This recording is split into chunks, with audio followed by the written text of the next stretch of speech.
Hi YouTube. Right, what I've done is following on from the last one, when I said about contouring the belt loop. I cut out another, I've contoured this piece, and this is how I want the belt loop to be. I was going to put a little slit in here and have the retention strap coming through the little slit and do it that way, but I've chose to do it this way. I've chose to do it that way for a reason. You'll see better when it's actually cut out of leather. Sometimes with the slits it depends on the knife. When you're drawing the knife out, as you can see, I've done another template with it just plain, so I could gauge whether I wanted to leave it as it was, just plain, or whether I wanted the contours. Now I'm going to go with the contours, but the reason why I haven't done the little slit and punch the little hole out and have the strap, I threw the bit of cardboard away now that I cut out of the strap, is because sometimes when you're drawing and you're deploying the knife, if it's through the little slit, as you come to pull it out, sometimes if you don't use a spring assisted strap, which I use a lot, but there's a time and a place for them, and sometimes they look right on some sheath, and some sheaths they just don't.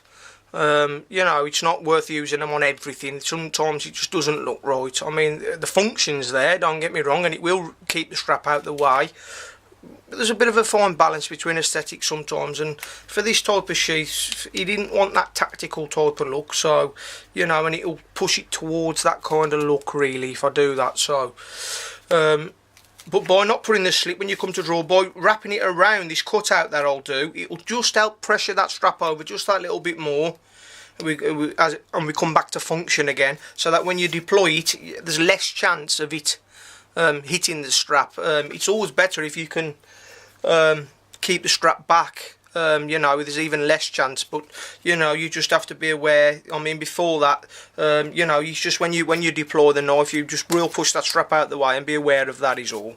All straps you know, are prone to that unless they're pushed out the way. But the customer wants what he wants, and you make the best you can with what he wants. So I'll try and minimise it as much as possible.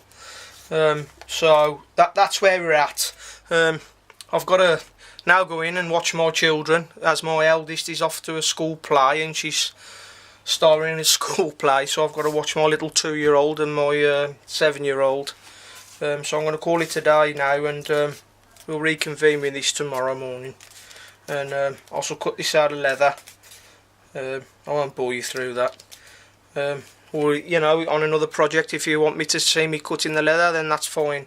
I'll cut the leather out, and what I'll do is I'll cut it out plain like this, rather than cut it out with the contours in.